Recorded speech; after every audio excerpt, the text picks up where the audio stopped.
20세기에 주로 독일에서 활동한 여러 신학자들 중에서 프리드리히 고가르텐이라는 신학자가 있습니다. 이 고가르텐이라고 하는 신학자가 아주 멋진 인생에 대한 명언을 남깁니다.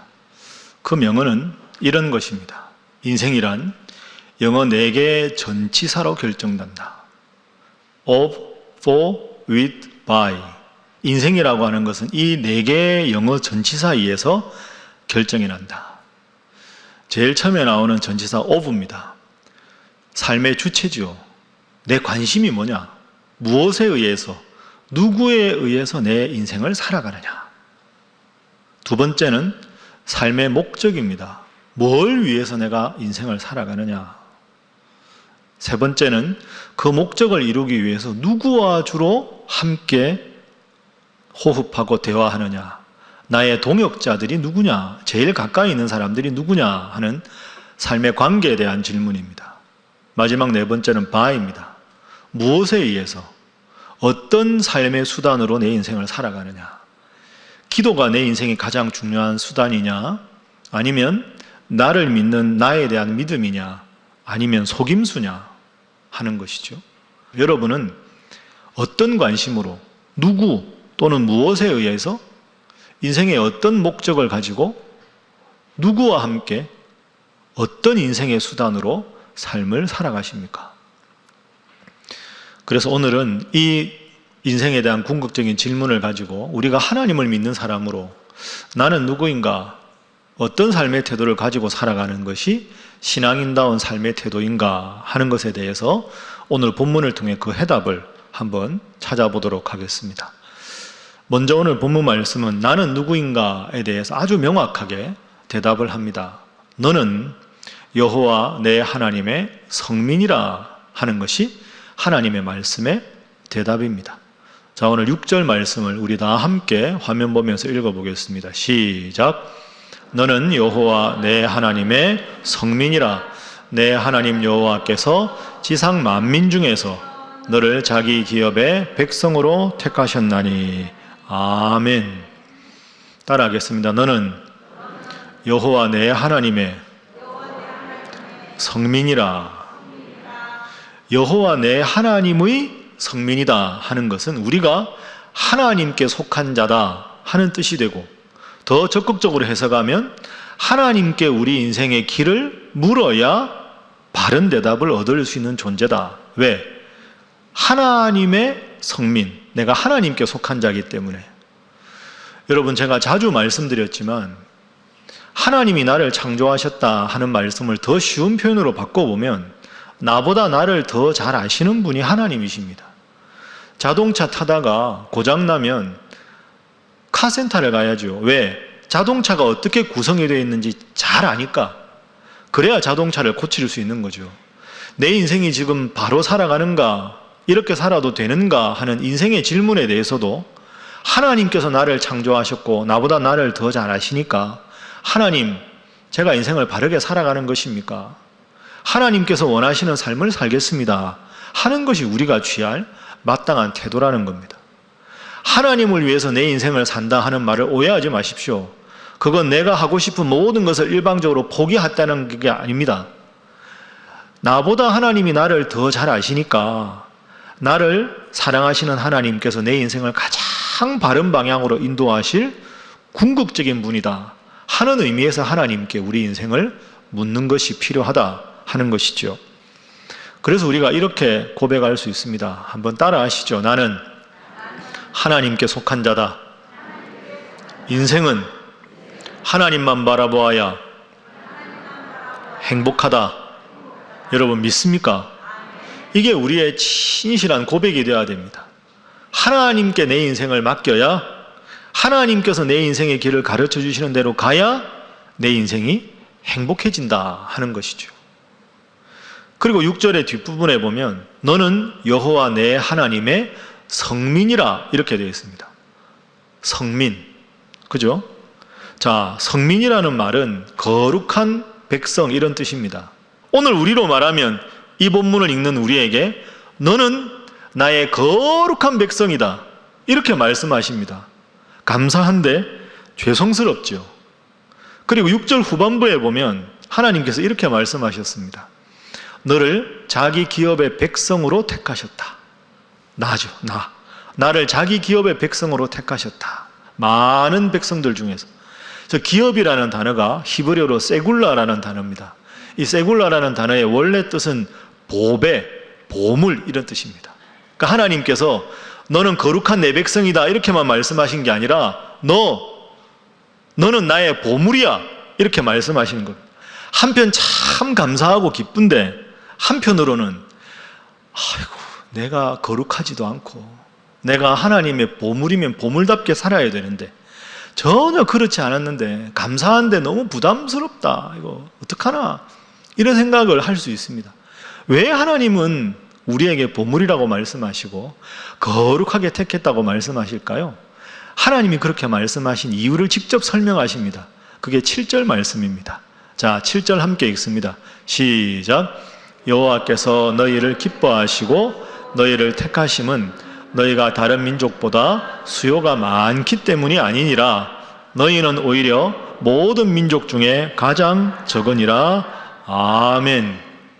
자, 오늘 이 신명기 말씀을 받는 이스라엘 백성들은 하나님께서 선택하셔서 출애굽에서 가나안 땅으로 하나님께서 영원히 함께 해주겠다고 약속을 하셨습니다.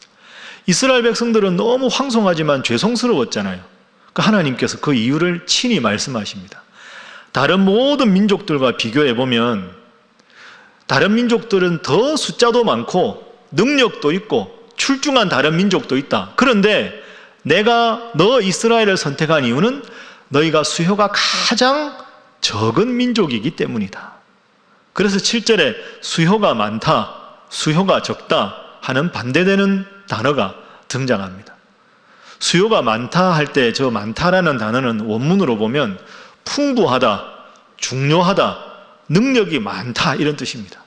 그러니까 하나님께서 내가 너 이스라엘 백성들을 선택한 이유는 너희가 숫자도 많고 능력도 많고 실력도 있고 뛰어난 많은 사람들이 있어서가 아니다. 반대로 가장 수요가 적은 민족이기 때문이다. 이 적다라는 말은 능력이 없다, 보잘것없다, 중심이 아니라 저 변두리다 이런 뜻입니다. 그러니까 하나님이 참 사랑이 많으신 하나님이지요. 이스라엘 백성들을 택하신 이유는 능력이 제일 없어서, 제일 보잘것없어서, 제일 숫자가 적어서 가만히 두면 안 될 것 같으니까 하나님께서 그들을 선택하셔서 하나님의 백성으로, 하나님의 보물로 삼으셨다 하는 겁니다. 그게 오늘 우리에게도 영적인 이스라엘로 그대로 적용이 되는 것이죠. 여러분 어떻게 생각하십니까? 이 본문을 이렇게 제가 풀이해드렸는데 어떤 느낌이 드십니까? 아이고 다행이다 이런 생각 안 드십니까? 내가 나를 봐도 참 부족하고 거룩하지도 못하고 능력도 별로 없고 보잘것없는데 하나님이 괜찮아. 보잘것없으니까 내가 너를 택한 거야. 능력이 없으니까 내가 너를 지키겠다니까? 다른 사람들이 그들도 보지 않지만 나한테는 내가 가장 소중한 거야 하고 일방적으로 하나님께서 우리를 선택해 주셨습니다. 그렇다고 여러분 계속 세상적으로 살아도 되겠구나 이런 말씀은 아닙니다. 계속 세상적으로 사는 걸 두둔하는 게 아니라 내가 나를 봐도 답답하지만 그래도 하나님은 나를 사랑하신다 하는 것이죠. 그래서 이 본문에 나타난 하나님의 마음은 바로 이런 마음입니다. 따라하겠습니다. 내가 가장 적고 보잘것없어도 내가 너를 선택하였다. 내가 너를 책임지리라. 여러분 믿습니까? 이게 하나님의 약속입니다. 그러니까 우리가 은혜가 넘치고 감사가 넘치는 거죠. 제가 주일날 아침이 되면 우리 이제 목회자들은 일부 예배 시작하기 1시간 전 6시에 경건회를 갖습니다. 간단하게 주일에 대해서 이제 업무에 대해서 상황을 파악을 하는데요. 그때마다 제 책상에 목사님들이 교구별로 전화 신방한 보고서가 있습니다. 요즘에 여러분들 직접 대면 신방을 잘 못하니까 일주일 동안에 여러분들 중에서 병원에 입원하신 분들, 그 다음에 입원해서 퇴원하신 분들, 큰 아픔이 있어서 기도 제목이 있는 분들, 이걸 저한테 다 제출합니다. 그럼 제가 이제 주중에 그것 보고 기도도 하고 또 궁금한 사항은 교구 목사님들께 체크도 하고 그렇게 합니다. 한 주도 안 아픈 분이 없고요. 한 주도 큰 문제 없는 분이 없습니다. 제가 그 보고서 볼 때마다 야, 어떻게 이렇게 힘드신 분이 많을까? 어떻게 이렇게 아프신 분이 많을까? 그런 생각합니다. 여러분 다 그런 분 중에 한 분 아닙니까? 코로나19를 겪으면서 다들 크고 작은 어려움에 처해 있습니다.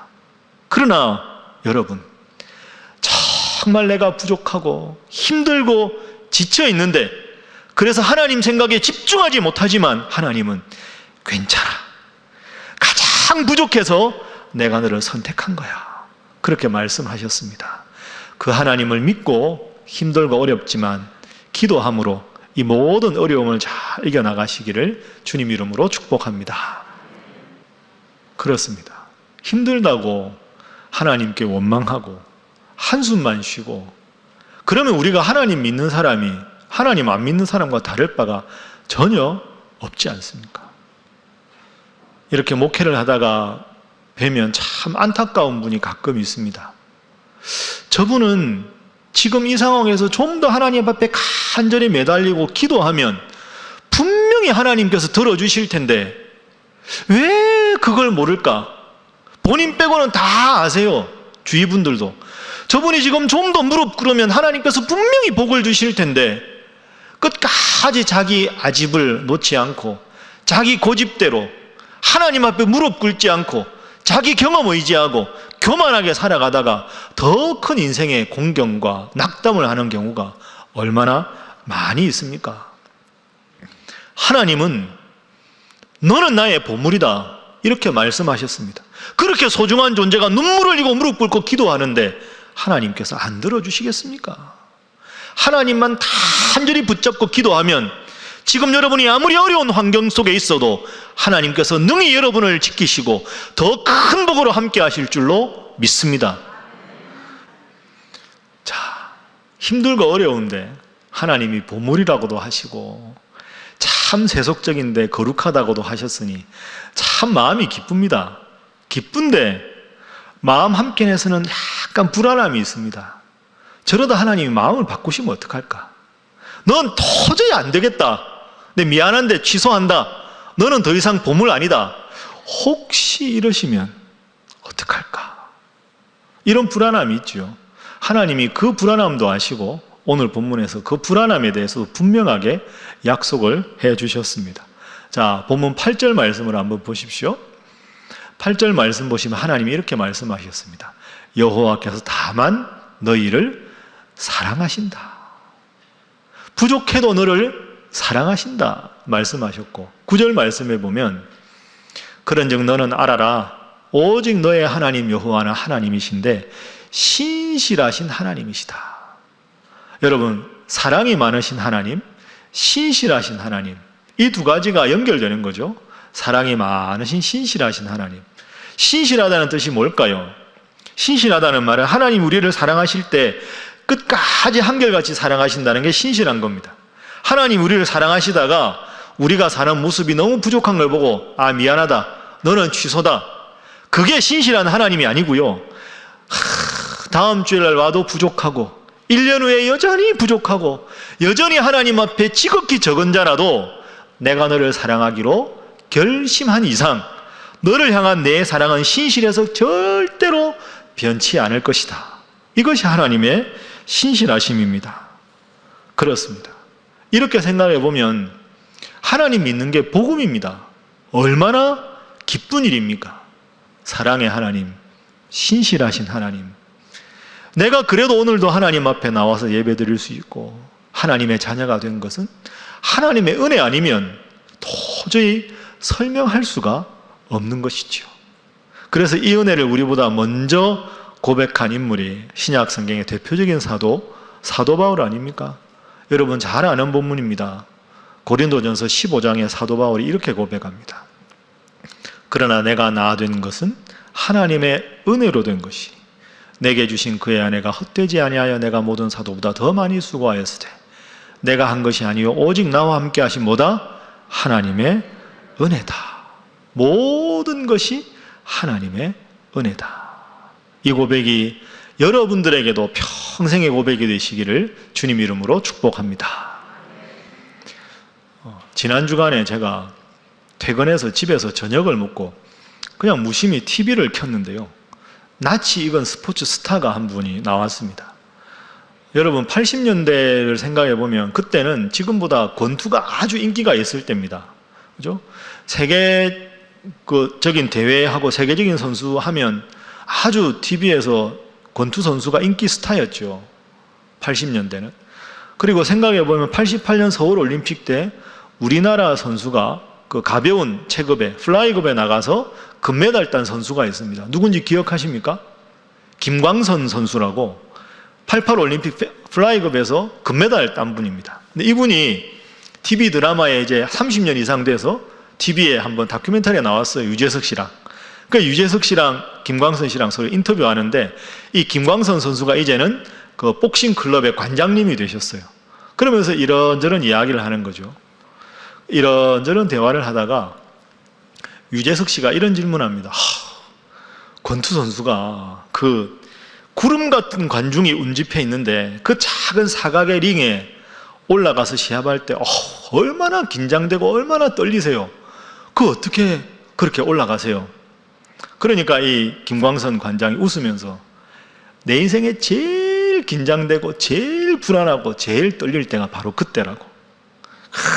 수백 명의 관중들이 쫙 운집해 있고 차 앞에 사각의 링이 있을 때 딱 글러브 끼고 이렇게 워밍업 하면서 그 사각의 링으로 올라올 때 마지막 1분 너무너무 긴장되고 불안하고 떨린다는 거, 내가 과연 이길 수 있을까?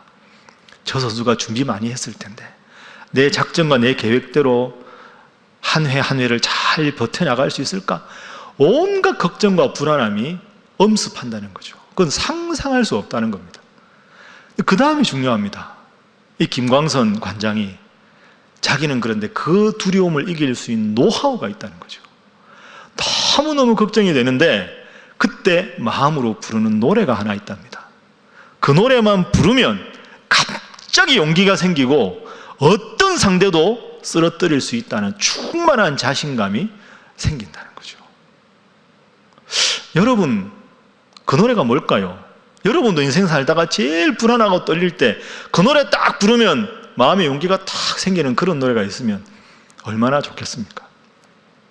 김광선 관장에게 그 노래, 양주동 작사, 이홍렬 작곡, 어머니의 마음입니다. 나 실제 괴로움 다 잊으시고 길을 밤낮으로 애쓰는 마음, 하늘 아래 그 무엇이 높다 하리요. 어머님의 희생은 가히 없어라. 마음으로 이 노래를 딱 부르면서 시골에서 고생 하셔서 자기를 길러준 어머니 생각한다는 거죠. 지금도 어머니는 나를, 이 아들을 응원하고 있다. 고생하신 어머니에게 기쁨을 드리기 위해서 반드시 내가 저 선수를 넘어뜨리겠다. 그 마음으로 딱 링에 올라가면 자신감이 생긴다는 겁니다. 그러면서 그 노래를 이분이 그 방송에서 부르면서 지금도 내가 사각의 링에 올라가면 누구도 쓰러뜨릴 수 있다. 왜? 이 노래 때문에. 그렇게 인터뷰를 했습니다. 제가 그 인터뷰를 보고 나도 한번 적용을 해봐야 되겠다. 여러분, 제 개인적인 이야기에서 죄송한데 목사가 제일 떨릴 때가 언제일까요? 여러분이 저라면 언제 제가 제일 떨릴 것 같습니까? 제가 제일 떨리는 시간은 당연히 주일입니다. 주일날 설교하기 1분 전 제일 떨립니다. 호산나 찬양대가 이렇게 찬양하고 있을 때 제가 여기 앉아있죠. 제가 편안하게 앉아있는 것 같아요. 그게 아닙니다. 찬양이 중간 이후로 가면 나가야 되는데 이 원고 들고 나가기가 아주 불안합니다. 제가 원고 몇 번이나 읽고 옆에다가 노트도 하고 헷갈리는 문장은 위에도 쓰고 노란색 하이라이트 하고 마지막 올라오기 전에 빨간색 하이라이트로 키워드들 다시 동그라미 치고 다 해서 이렇게 들고 올라왔는데 내가 과연 하나님께 주신 이 말씀을 순서대로 잘 전할 수 있을까? 이 힘들고 어려운 성도들이 왔는데 그분들이 말씀을 통해서 힘을 얻지 못하면 어떡할까? 아주 불안합니다. 안 불안해 보이죠? 입장 바꿔 생각해 보십시오. 그래서 제가 나도 노래를 하나 만들어야 되겠다. 그래서 제가 오늘 여기 앉아서 노래를 하나 부르고 왔습니다. 앞으로 이제 떨릴 때마다 이 노래를 저도 불러야 되겠다. 목사에게 노래는 찬송가겠죠. 오늘 설교 후에 여러분들과 함께 부를 곡, 그 중에 3절입니다. 여러분도 잘 아는 곡입니다. 내가 연약할수록 더욱 귀히 여기사 높은 보좌 위에서 낮은 나를 보시네. 날 사랑하심, 날 사랑하심, 날 사랑. 성경에 그렇습니다. 제가 목사지만 설교하러 올라올 때는 참 떨립니다. 제가 신학교 교수도 했지만 강의할 때는 떨리지 않습니다. 어떤 강의를 해도 자신 있게 올라갑니다. 설교는 하나님 말씀이라 긴장이 됩니다. 떨립니다. 하나님, 이 부족한 종이 이 위대한 하나님 말씀을 전합니다. 하나님, 저와 함께 해주십시오. 그런데 이 가사를 보십시오. 내가 연약할수록, 내가 나를 보아서 지극히 적다는 생각이 들고 내가 어떻게 이 귀한 말씀을 전할 수 있는 이 목회자가 되었냐고 스스로 너무 불안하고 괴롭고 연약한데 하나님은 내가 연약할수록 더욱 나를 귀하게 여겨주셔서 저 하늘보다 높은 곳에서 낮은 나를 보시고 내가 나를 사랑한다, 이렇게 말씀을 해주시는 거죠. 그 말씀 때문에, 그 약속 때문에 제가 부족하지만 여러분 앞에 이렇게 설교할 수 있는 겁니다. 저는 여러분들 앞에 그래서 늘 죄송합니다. 제가 부족해서. 좀 더 훌륭한 담임 목사가, 좀 더 말씀을 잘 전하는 담임 목사가 여러분들과 함께 목회하면 여러분들이 더 큰 은혜를 받고 더 하나님을 사랑할 수 있을 텐데 제가 너무 연약해서, 제가 너무 부족해서 하나님 앞에 참 홀로 있을 때 눈물 흘릴 때가 많이 있습니다. 사랑하는 우리 신일교회 성도 여러분,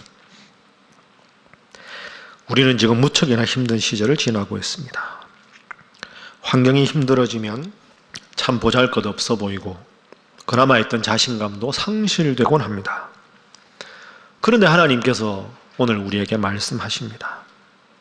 사랑하는 내 아들아, 사랑하는 내 딸아, 내가 너를 택한 것은 모든 사람 중에 내가 가장 적기 때문이다. 그런즉 너는 알라, 오직 너의 하나님 여호와는 하나님이시요 신실하신 하나님이시라. 내가 너를 사랑하노라. 그리고 너를 향한 내 사랑은 결코 변치 않을 것이다. 사랑하는 우리 신일교회 성도 여러분, 오늘 주신 하나님의 이 약속 꼭 마음에 명심하시고, 힘들고 어려워도, 내가 부족해도 가장 작고 가장 보잘것없어서 선택해 주신 그 하나님 사랑을 믿고 믿음으로 이 어려움을 잘 이겨나가시는 우리 성도님들 다 되시기를 주님 이름으로 축복합니다.